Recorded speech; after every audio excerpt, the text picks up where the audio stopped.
Shalem y una bienvenida para todos. Yahweh Elohim les bendiga. En este Shabbat del Cohen Yeshebab veremos el tema Yeshebab y las acechanzas de Hasatán. Comencemos leyendo el verso introductorio. Efesios 6:11 nos dice: vestíos de toda la armadura de Elohim para que podáis estar firmes contra las acechanzas del diablo. La palabra acechanza significa emboscada, tender una emboscada, poner lazo o zancadilla para que usted caiga.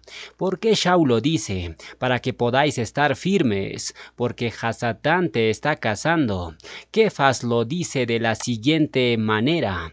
Primera de Kefas 5:8 nos dice: sed sobrios, significa estar en tus 5 sentidos bien despierto, y velad, estar al tanto. ¿Cuál es la razón de estar en los 5 sentidos? Porque vuestro enemigo Hasatán está como león rugiente. Piensen en un león rugiente. Cuando la escritura metaforiza a un personaje comparándolo con alguna característica de los animales, es para resaltar ciertos rasgos de la naturaleza de algún animal. Por ejemplo, a los creyentes se nos metaforiza con las ovejas. Ustedes son mis ovejas, dice Yahshua, porque las ovejas tienen ciertos rasgos que nosotros tenemos. Somos dependientes, necesitamos un pastor, etc.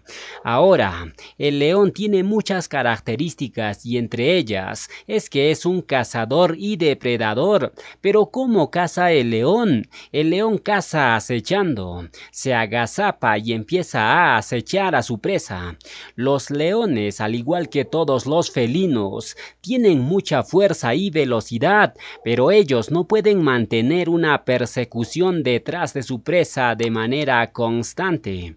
Ellos no pueden correr como una cebra corre o como una gacela. Los leones se cansan rápido. Entonces ellos lo que hacen es tenderse en el pasto, permanecen inmóviles, escondidos acechando a su presa, esperando pacientemente a que la presa en que puso sus ojos se coloque a una distancia óptima para atraparlo, porque él sabe que si ve a una gacela y la ve a 200 metros y de ahí corre para alcanzarla, jamás la va a alcanzar porque tienen más resistencia las gacelas. Pero cuando está a cierta distancia, el león sabe calcula sus fuerzas. Él tiene un arranque brutal y como acecha, agarra desprevenido a su presa. Eso es exactamente la manera en que trabaja Hasatán y sus demonios. Acechan, esperan que la oveja esté a cierta distancia óptima, esperan que usted esté bien cerca para atraparlo y comérselo. Judas fue la presa que se puso a la distancia óptima. Los otros discípulos tuvieron luchas con Hasatán, se enfrentaron con los demonios, pero algo sucedió en el corazón de Judas Iscariote. Otra característica de estos animales es que los leones cazan en grupo. Un león solitario no tiene muchas posibilidades, por eso hablamos de Hasatán y sus demonios, y esos leones que cazan en grupo se colocan en contra del viento para que las presas no los olfateen. No son nada tontos estos leones. En terreno abierto, seguramente usted ha visto en Animal Planet, en terreno abierto donde no hay maleza, donde no hay donde se escondan, ellos se van muy prudentemente y llega un momento en que ellos provocan una estampida.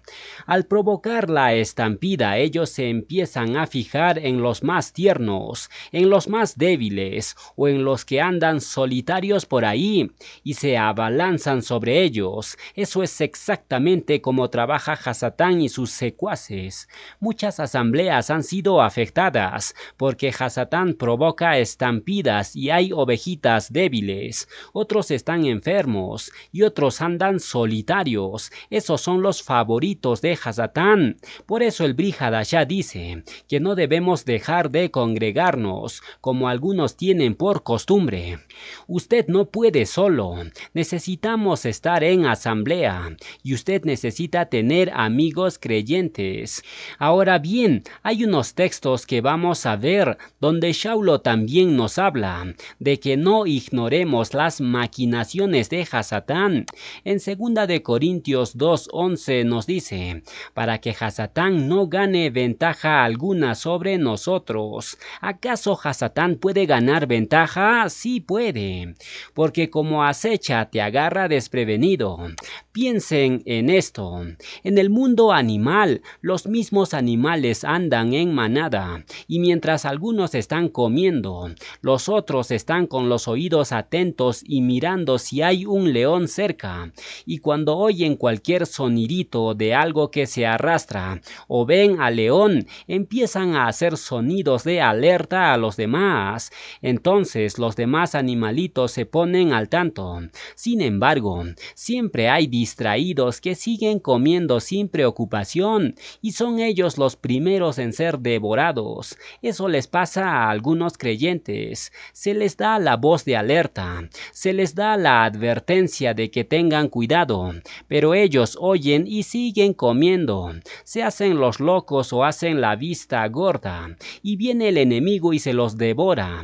Entonces dice aquí, para que Hasatán no gane ventaja alguna sobre nosotros, no podemos cederle nada, porque al más mínimo descuido saca ventaja, pues no ignoramos sus maquinaciones. Esta palabra maquinaciones viene del griego noema, que significa pensares, planes, ideas. Entonces Shaulo nos está diciendo aquí, no ignoren los planes o ideas de Hasatán, no lo subestimen. Él quiere destruir tu familia, quiere destruir a tus hijos, quiere destruir a la asamblea. Entonces no podemos ser tan pasivos y torpes y descuidarnos. Usted tiene que olfatearlo y dar la alerta a tus hijos. Tienes que vigilar qué están viendo tus hijos en internet. Usted mismo cuídese dónde está poniendo el clic, porque Hasatán está acechando para destruirte, pero nosotros le damos un golpe fuerte en su cabeza.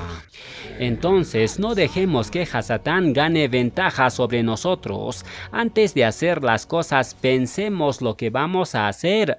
No sea de esas personas que dicen, ¿qué diablo, qué demonio, eso no existe? Esa es la torta favorita de Hasatán, hacerle creer a la gente que él no existe.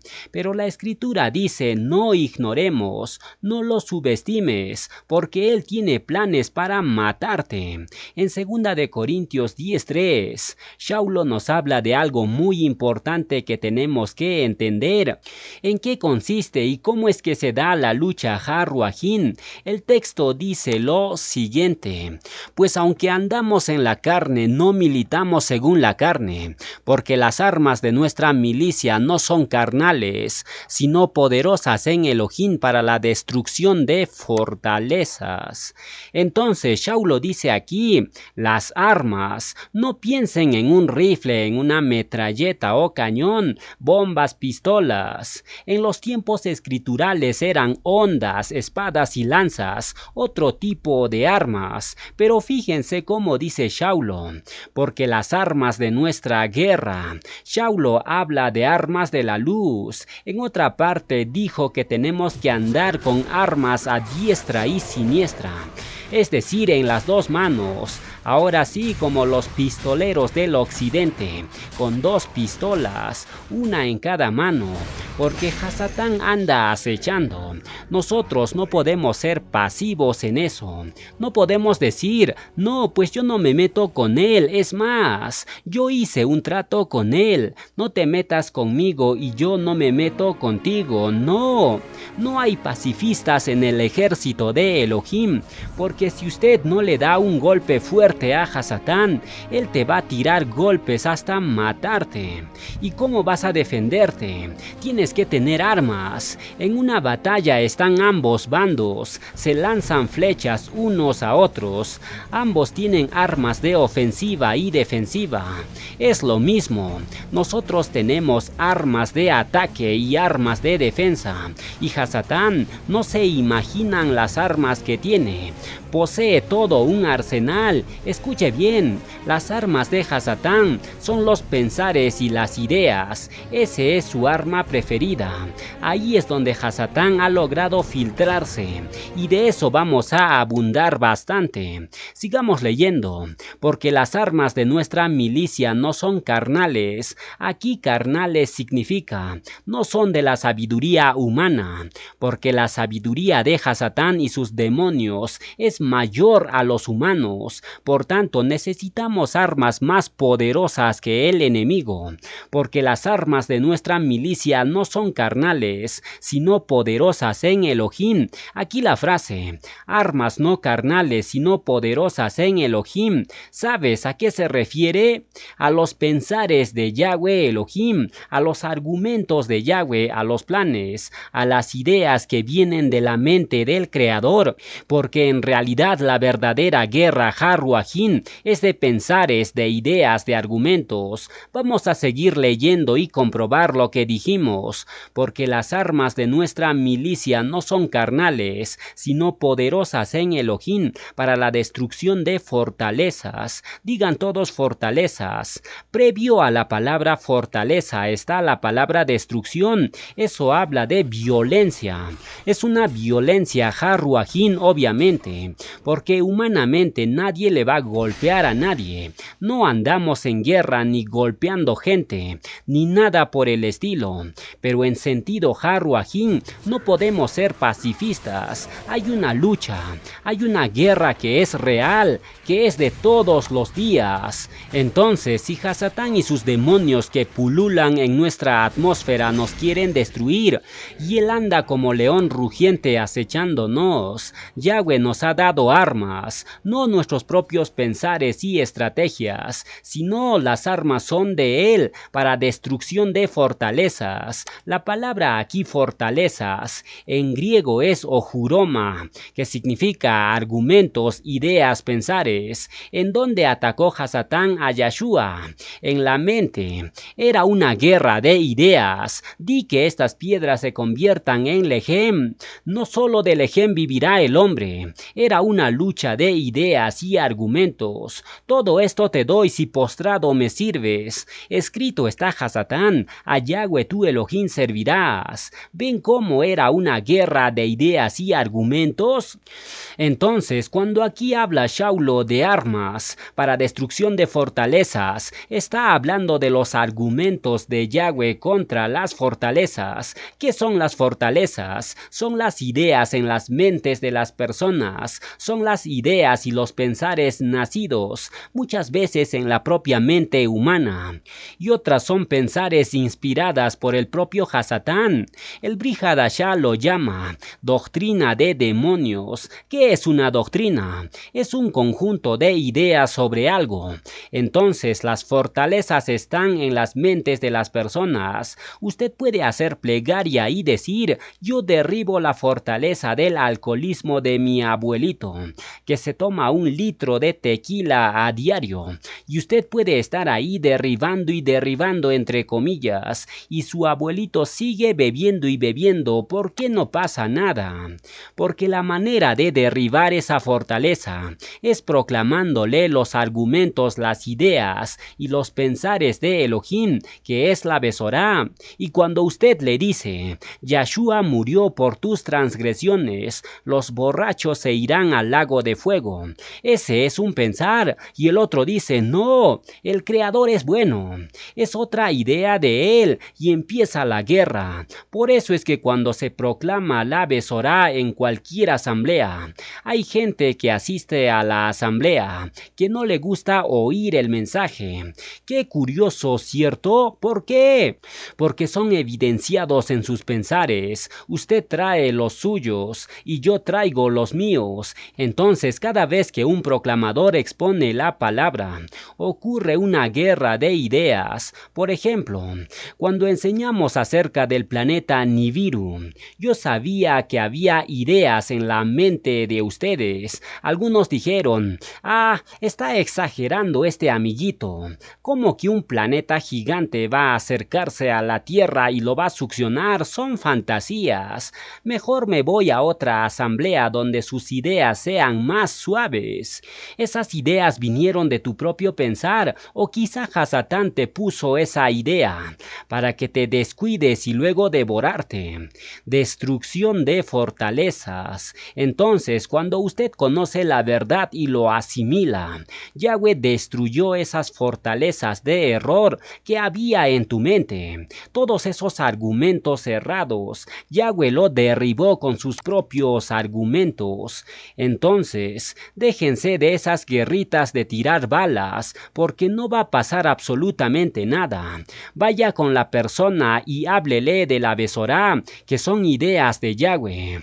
Por eso hay lucha, porque acuérdese que la gente que no tiene a Yahshua está dominada por Hasatán y sus demonios. ¿En dónde?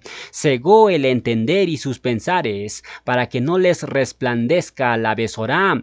Por eso es que cuando usted se acerca a alguien y le habla de Yahshua, es rarísimo encontrar una persona que diga, sí, me rindo a tu mensaje. Eso casi nunca sucede. Las personas siempre resisten con cualquier argumento y empieza la batalla o guerra de ideas y pensares. Por eso tenemos que conocer bien la palabra de Yahweh. Ahora fíjate lo que dice el verso 5. Derribando argumentos, más claro ni el agua. Derribando habla de una violencia de tipo Harwajín, obviamente. Agresiva. Derribar significa empujar con violencia. Derribando argumentos. Esta palabra argumentos viene del griego logismos, que son razonares. Derribando, ¿qué? Razonares. Si alguna vez has dialogado con un ateo, es una guerra bien dura. Algunos acabaron en los golpes porque ellos tienen razonares y nosotros tenemos los razonares de Yahweh. Y hay una guerra, una lucha. Esa es la verdadera guerra de derribar argumentos, logismos y pensares que son contrarios a Elohim. Luego dice, derribando argumentos y toda altivez. Altivez aquí viene de una palabra griega que significa argumentos y pensares que tratan de estar por encima de los argumentos de Elohim. Aquí se traduce altivez, porque alguien que es altivo tiene sus argumentos, ¿cierto? Aquí tengo dinero y nadie como yo, y se cree el Chapo Guzmán, se cree la última gaseosa del desierto, y se cree el único en el universo, pero él actúa así porque tiene en su mente bien arraigado esas ideas, esos argumentos. Por eso es que cada vez que usted viene en cada Shabbat a escuchar la palabra de Elohim, hay una guerra de argumentos. Yo les proclamo y usted tiene sus propios argumentos, que a veces salen de su propio pensar, pero a veces son insinuaciones de Hasatán. ¿Cuántas veces sucedió eso? Acéptelo. ¿Cuántas veces usted quiso lincharme y no podía porque estamos separados por la distancia? ¿Cuántas veces pasó eso? Pero eso es tu idea. Pero fíjense muy bien de dónde viene su argumento. Entonces Shaulo dice, la guerra es de derribar argumentos y toda altivez, ideas que tratan de estar por encima de la palabra de Elohim.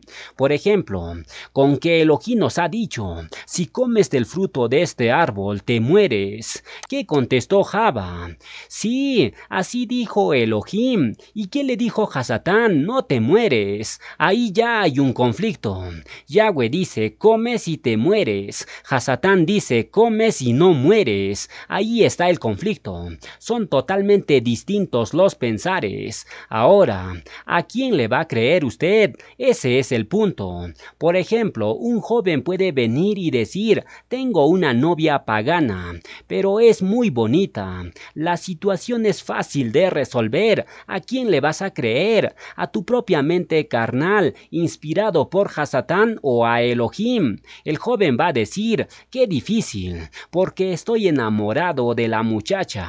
Bueno, Yahweh ha dicho que no, y Hasatán te dice sí. Si tú cedes a ese argumento de Hasatán, te va a devorar. ¿A cuántos no se ha devorado en ese punto? A casi todos, derribando argumentos y toda altivez que se levanta en contra del conocer de Elohim. ¿Qué es el conocer? El conocer es un cúmulo de ideas, de pensares acerca de un tema. Por ejemplo, si usted es ingeniero civil, tiene que tener un cúmulo de argumentos, ideas, logismos propios de la profesión. Pero en cuanto al conocer de Elohim, ¿quién es Elohim? Bueno, el Tanakh dice que Él es Kadosh, Él es justo, Él es compasivo. Todo eso es un cúmulo de ideas, son argumentos, por consiguiente.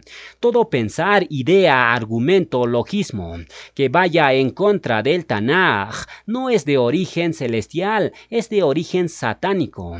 Y ahí es donde usted y yo luchamos. Esa es la auténtica guerra Harruajín, porque como este joven dijo, ¡qué difícil! Tengo que tomar una decisión. Sí, tienes que tomar una decisión y ganar la batalla. Luego dice, y llevando cautivo todo pensar a la obediencia a Mashiach. Llevando cautivo significa dominar, sujetar, subyugar. ¿Qué? Todo pensar contrario a Elohim. Nunca les ha pasado que están leyendo el Tanaj y de pronto les viene un pensar feo.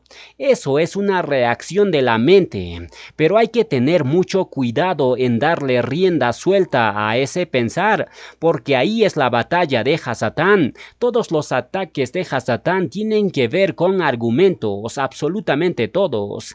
¿Quién le metió a Judas la idea de traicionar a Yahshua? Hasatán. Todo, absolutamente todo es una guerra de pensares. Ahora bien, fíjese usted que una de las estrategias favoritas de Hasatán son la proliferación de religiones. ¿Cuántas religiones habrá? Hay miles de religiones y sectas ni hablar. ¿Qué es una religión? Es un cúmulo de pensares acerca del Creador, entre comillas. Hay miles de religiones y las religiones son los pensares humanos o doctrina de demonios que inspiran a la mente de los humanos y nace una religión. Por ejemplo, el ángel Moroni se le apareció a José Smith y fundó los mormones. Por otro lado, el arcángel Gabriel supuestamente se le apareció a Mahoma y fundó el Islam. Fueron mentes diabólicas porque contradicen la palabra de Yahweh. ¿Ha escuchado usted argumentos como este? Todas las religiones son buenas. ¿Lo has escuchado? Todas son buenas, ¿será? Es obvio que no, pero mucha gente cree que sí. Esa es la fortaleza que tienen en su mente. Tú les dices, hola amigo, quiero hablarte del Mashiach hebreo. Y ellos te dicen, no, yo tengo mi religión, todas son buenas. Esa es la fortaleza más difícil de derribar. Otros dicen, todas las religiones llevan al Creador. ¿Has oído ese? Pero ese argumento se derriba con una sola frase. Hay un solo nombre debajo del cielo en que podamos ser salvos. Ese nombre es Yahshua. Pero ellos dicen, no, el nombre sobre todo nombre es Yeshua. Y así empieza una guerra de ideas brutal. Hagamos una comparación. Vamos a comparar a las religiones con una inoculación. Inoculación es un término en medicina que consiste en introducir en el organismo agentes patógenos. Ahora, ¿qué es vacunar? Vacunar es inocular o inyectar a una persona un poco del microbio o toxina. Es decir, una persona fue mordido por una serpiente y va al médico para que le inyecten un antídoto. Pero lo que no saben es que el antídoto se fabrica con un poquito del mismo veneno de la serpiente, la misma toxina.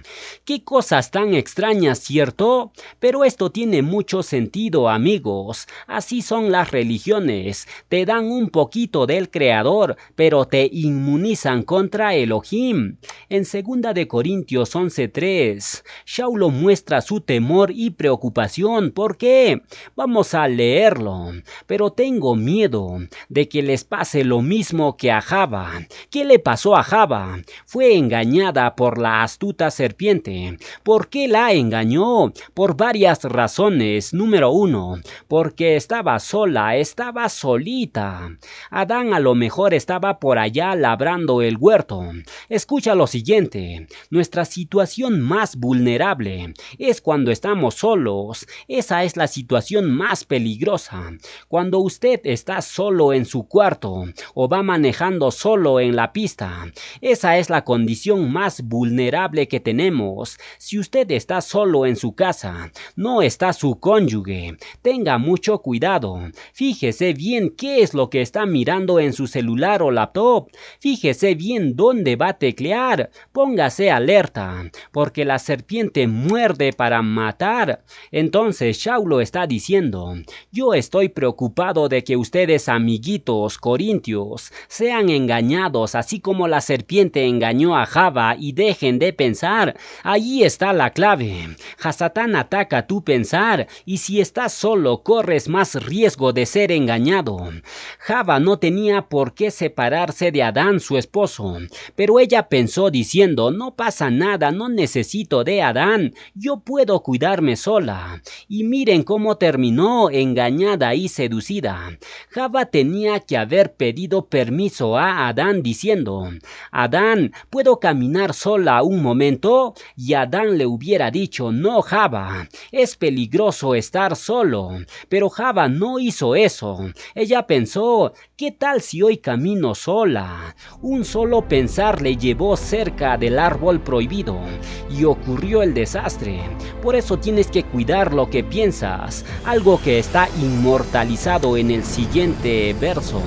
Proverbios 4:23 nos dice: por encima de todo vigila tus pensares, porque de él brotan las fuentes de la vida.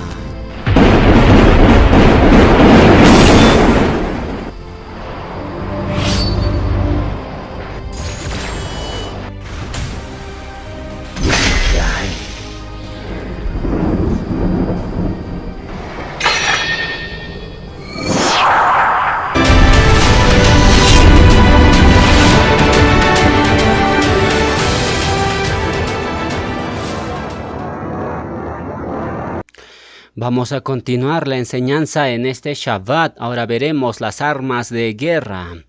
En esta guerra estamos expuestos al engaño de Hasatán, pero Yahweh nos dio su armadura para defendernos. Él no nos manda a la guerra sin fusil, no, nos dio armas poderosas y vamos a extraer su significado. Efesios 6:10 nos dice: por lo demás, ajín míos, fortaleceos en el Adón y en el poder de su fuerza. Vestíos de toda la armadura de Elohim, para que podáis estar firmes contra las acechanzas del diablo. Yahshua ya hizo su parte en el Gólgota. ¿Quién es el que se va a vestir? ¿Va a venir Yahshua y nos va a poner el pañal como si fuéramos bebés? No. ¿Quién va a tomar la armadura? El Mashiach no lo va a tomar por nosotros. Nosotros tenemos que hacerlo, porque el mandato es clarito: vestíos. Entonces ahí es donde entra nuestra responsabilidad. Tú debes de tomar ¿cuánta armadura? Toda. ¿Se imaginan a un soldado? Un soldado que de pronto los acecha el enemigo y todos salen con sus metralletas, pero el sinvergüenza salió sin rifle. Ningún soldado hace eso. Fíjense en los policías federales que están en los bancos. Nunca sueltan la pistola. Están todo el tiempo listos para disparar, porque ellos saben que en cualquier momento puede entrar un delincuente. Hay una guerra. Lo mismo se aplica a para nosotros. No podemos bajar la guardia en ningún momento.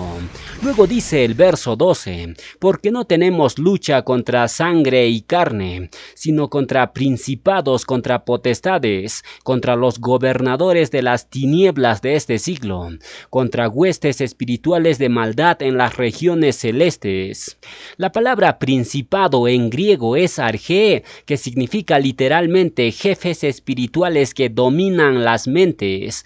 Entonces, nuestra lucha no es contra personas, aunque hay gente mala en todos lados, sino contra jefes espirituales que dominan la mente de las personas.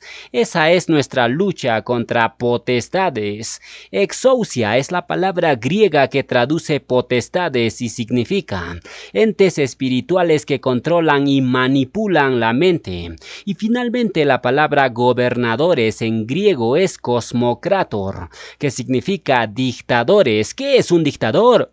Bueno, usted ha visto dictadores como Mussolini en Italia, que no permite que la gente piense por sí misma. Ellos deciden por la gente si le dan de comer o no. Sus derechos humanos no existen. Eso es un dictador o cosmocrator. Tenemos a Hitler, tenemos a Chávez en Venezuela, que ya falleció, y el que ahora está es peor que Chávez. Hablen con algún venezolano y pregúntenle cómo está la cosa. Ellos te van a decir, no nos dan nada. Si uno dice algo, nos quitan el trabajo y te meten en la cárcel. Unos viles dictadores. Así son estos gobernadores de las tinieblas. Son unos controladores, dominadores que manipulan de manera grotesca a la gente. Por eso es que nuestra vida en este mundo no es fácil, amigos. Una y otra vez te enfrentas con esta gente que es gobernada por los demonios. Luego añade, contra huestes espirituales de maldad en las regiones celestes, es decir, en la atmósfera que vivimos. Si Yahweh nos abriera los ojos, Harruajín, más de uno se desmayaría por ahí. A veces Yahweh permite que veamos malajim y de vez en cuando permite ver ángeles caídos, y generalmente la gente se pega un susto, porque aunque se visten de luz, tienen algo terrorífico. Es como una persona. Una mujer puede ser muy hermosa por fuera, pero por dentro es perversa y malévola, y la gente, aunque la mira por fuera hermosa, dice, no, esa mujer da escalofríos, porque transmite una energía negativa. Así son los ángeles caídos. Luego dice el verso 13, por tanto, tomad toda la armadura de Elohim para que podáis resistir en el día. Está hablando de cada día, desde que amaneces guerra, hasta que te duermes guerra, y en los sueños guerra. ¿Cuántas veces has estado soñando cosas horribles y te levantas como loco? ¿Por qué soñé esta cosa tan espantosa? ¡Hay guerra y guerra y guerra! Luego dice el verso 14, estad pues firmes, ceñidos vuestros lomos con la verdad y vestidos con la coraza de justicia. La palabra lomo en griego es oscus, que hace referencia a las entrañas. ¿Cuáles son las entrañas? Es lo más profundo. Si hablamos de órganos humanos, las entrañas son el estómago, el corazón, el pulmón. Ceñidos vuestros lomos con la verdad significa llenar tus entrañas con ideas y argumentos de Yahshua, porque eso va a proteger tus órganos internos. Luego dice, y vestidos con la coraza de justicia. Coraza en griego es tórax, de donde se deriva la palabra tórax, y tórax significa pecho. Este tórax que tenemos es una coraza que protege los órganos internos. ¿Cuál es nuestro tórax en sentido Harruajín? Es la Torá. Si desechas la Torá, ¿cómo esperas ser protegido? Verso 15. Y calzados los pies con el apresto de la besorá de la paz. Calzarse los pies habla de una actitud de disposición, estar siempre dispuesto a proclamar las buenas nuevas en cualquier situación. verso 16. Sobre todo, tomad el escudo de la emuná, con que podáis apagar todos los dardos de fuego del maligno. Los guerreros del tiempo de Saulo usaban dos escudos. Uno era un escudo que medía 90 centímetros de diámetro, que se usaba en la lucha cuerpo a cuerpo. En la mano derecha portaban la espada y en la izquierda sostenían el escudo. Así era la lucha en la antigüedad. Tú le metías un espadazo y el otro se defendía con su escudo de 90 centímetros. Pero los soldados, cuando se enfrentan en campo abierto, los enemigos arrojaban flechas encendidas con fuego, y para contrarrestar eso, los soldados utilizaban escudos grandes. Si el soldado medía 1.8 metros de estatura, hacían un escudo como de 2 metros, que lo cubría desde la punta de la cabeza hasta la punta de los pies. A ese escudo se refiere Saulo en este verso. Sobre todo, tomad el escudo de la emuná. La emuná nos protege de todo. Cuando lanzaban los dardos encendidos, ese escudo recibía todos los impactos y seguían avanzando, y no sufrían daño de las agresiones. Cuando lanzaban las flechas encendidas, la flecha encendida tenía la particularidad que al estar caliente la punta del metal, traspasaba con mayor facilidad el cuerpo, porque estaba al rojo vivo. ¿Se imaginan el dolor que provocaba ese dardo encendido? Era terrible. Entonces tomen el escudo de la emuná, que los va a cubrir desde los pies hasta la coronilla. Todo tu ser puede ser protegido con el escudo de la emuná. ¿Qué es emuná? Plena y total confianza en Yahweh Elohim en todo. Que te falta provisión, que estás enfermo, que no tienes trabajo, protégete. Hasatán te acecha, te va a tratar de llenar tu mente con pensares que no son de Elohim. Los dardos de fuego son las tentaciones, es obvio. Son las artimañas, son la astucia, los argumentos, los pensares, las ideas. Y termina Saulo en el verso 17. Y tomad el yelmo de la salvación. El yelmo es el casco. Los soldados guerreros, aunque traían su escudo que los cubría completamente, aparte traían un casco, que por el fragor de la batalla, en ocasiones ellos bajaban el escudo, y las flechas podían entrar, pero como ellos estaban cubiertos con casco, las flechas golpeaban el casco. ¿Qué protege el casco? La cabeza. ¿Dónde está tu mente? ¿En dónde se generan los pensares? En la cabeza. Tenemos que estar cubiertos con el casco de la salvación. Los ataques de Hasatán van dirigidos principalmente a la cabeza. Él te dice, ¿ya te ha abandonado Elohim? No, porque yo soy hijo de Elohim. Nada me podrá separar de la Javá de Yahweh. Tribulación, angustia, persecución, hambre, nada, ¿me oíste? Pero Hasatán te dice, te va a faltar, ya te abandonó, ya te dejó. Y si tú le haces caso, te va a hacer tim al suelo. Ese es un sinvergüenza. Por eso le damos otro golpe fuerte en la cabeza. Finalmente dice Saulo, y tomad el yelmo de la salvación y la espada del Ruach, que es la palabra de Elohim. Noten algo, todos los implementos antes mencionados son armas o armaduras de defensa. La única arma de ataque es la espada del Ruach. A estas alturas tú tienes que saber lanzar unos espadazos a los argumentos de Hasatán. El Brit Hadashah dice que la palabra de Yahweh es viva y eficaz. Es más cortante que una espada de 2 filos, que traspasa hasta partir la Neshama. En la Neshama es donde están tus ideas. Por eso la gente no quiere oír la palabra de Elohim, porque sus argumentos son cortados de un solo golpe. Espada en hebreo es Jereb, que se escribe con 3 letras hebreas, Het, Resh y Bet. La Het significa muro, la Resh es cabeza y la Bet es casa.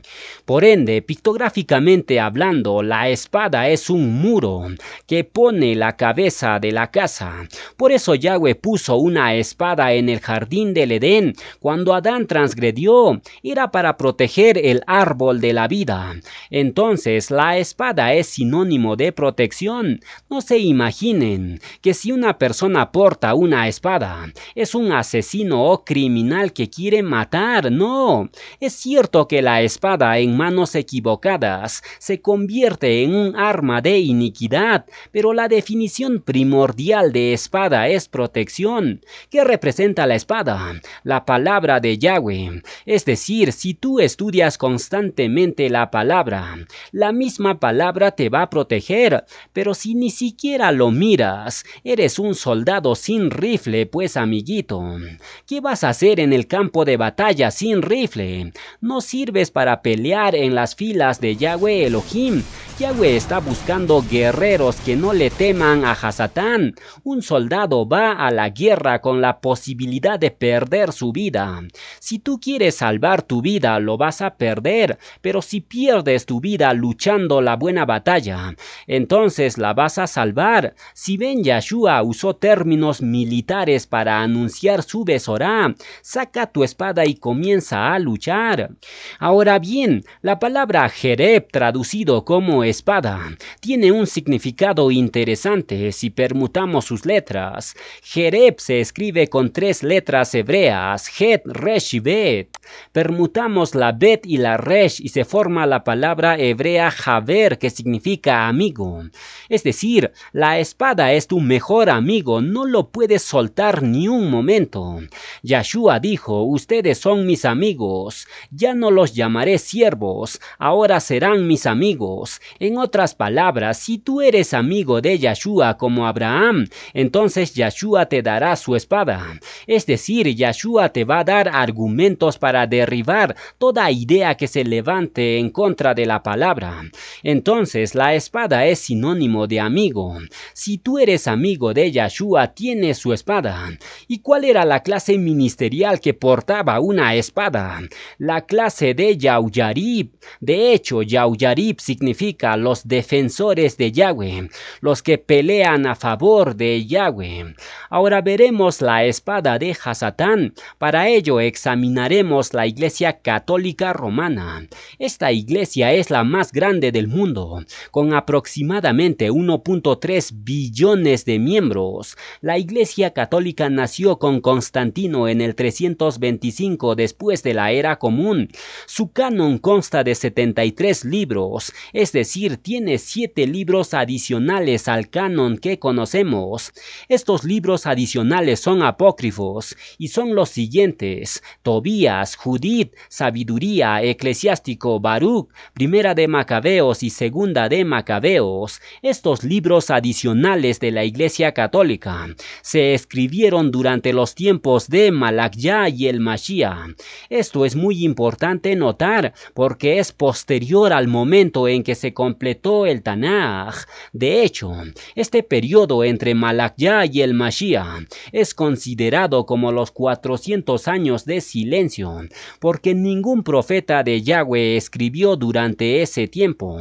La palabra apócrifo significa oculto, que se considera no canónico.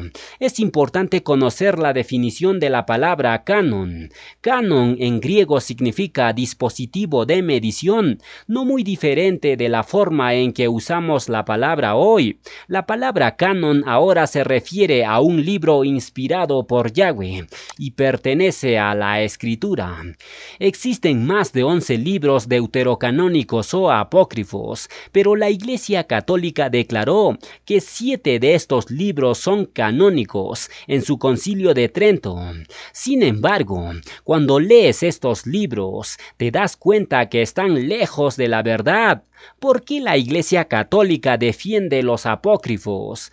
La Iglesia Católica defiende los libros apócrifos con tanta intensidad, no por ninguna evidencia que demostrara que son válidos, sino porque apoya alguna de sus doctrinas. Por ejemplo, la Iglesia Católica enseña la doctrina de poder hacer plegaria y hacer sacrificios para los muertos. Creen que una persona, cuando pasa de esta vida y entra en tormento, creen que se puede hacer plegarias y pagar dinero para cambiar el destino de la persona muerta y moverlo del tormento a un lugar de recompensa. Las escrituras inspiradas por Yahweh en ninguna parte enseña eso. De hecho, las escrituras enseñan todo lo contrario. El Brit Hadashah enseña que el destino perpetuo de un hombre se sella cuando muere. Hebreos 9:27 nos dice: y de la manera que está establecido para los hombres, que mueran una sola vez y después de esto el juicio. Entonces nadie puede cambiarle el destino a un muerto. Si muere en transgresión se irá al lago de fuego, y si muere creyendo en Yahshua, será resucitado y vivirá para siempre.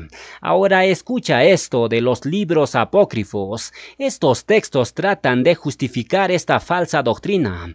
En 2 de Macabeos 12:45 nos dice: pero, como tenía en cuenta que a los que morían piadosamente los aguardaba una gran recompensa, su intención era pura y piadosa. Por esto hizo ofrecer ese sacrificio por los muertos, para que el Creador les perdonara su pecado. Note la frase sacrificio por los muertos. Este libro de Macabeos solito se delata. Y mira lo que dice este otro libro apócrifo de Tobías. Tobías 12:9 nos dice: dar limosna salva de la muerte y purifica de todo pecado. Es decir, no necesitas a Yahshua, basta que des limosna y tus transgresiones son purificados. Hasta un niño se da cuenta que esto es una blasfemia contra el Mashiach. Entonces es fácil darse cuenta que estos libros apócrifos son las ideas y los argumentos de Hasatán, no tienen nada que ver con las ideas de Yahweh Elohim. Si usted usa como doctrina el libro de Macabeos, Tobías, Judith, etc., déjame decirte que el Ruach de Hasatán te está usando para difundir sus ideas. Aquí viene el golpe mortal para los libros apócrifos. Yahshua no reconoció los libros apócrifos como escritura inspirada. Lucas 24:44 dice: y les dijo: estas son las palabras que os hablé, estando aún con vosotros, que era necesario que se cumpliese todo lo que está escrito de mí en la Torá de Moshe, en los profetas y en los salmos. Esto se complementa con Matillá 23:35, para que venga sobre vosotros toda la sangre justa que se ha derramado sobre la tierra, desde la sangre de Abel el justo hasta la sangre de Secarjá, hijo de Berequías, a quien matasteis entre el templo y el altar. Estos textos son muy significativos, porque abarca desde el primer libro del Tanaj, Bereshit, cuando menciona a Abel, hasta el último libro del Tanaj hebreo, Secarjá, que es contemporáneo a Malakyá. El punto es que Yahshua reconoció como escritura del Tanaj desde Bereshit hasta la época de Malakyá, y excluyendo los libros apócrifos. Yahshua y los Sheliachim nunca citaron de los libros apócrifos que posee la Iglesia Católica. Eso es una clara evidencia que los libros apócrifos, escritos durante esos 400 años de silencio, fue obra de Hasatán. Los libros apócrifos están llenos de errores históricos y geográficos. Por ejemplo, vean los siguientes errores en el libro de Tobías. Tobías 1:4 nos dice: cuando yo era joven y estaba en mi tierra, en Israel, toda la tribu de Neftalí, a la cual pertenezco, se había separado de la dinastía de David y de Jerusalén. Tobías afirma haber vivido durante los días en que se separaron las tribus del norte y el sur, pero vean ahora la inconsistencia en el tiempo. Tobías 1:10 dice: cuando me llevaron desterrado llegado a Asiria, llegué a Nínive. Todos mis parientes y los demás israelitas comían los mismos alimentos que comían los paganos. Según este texto, Tobías afirma haber sido llevado cautivo a Asiria, pero estos dos eventos estuvieron separados por más de 200 años.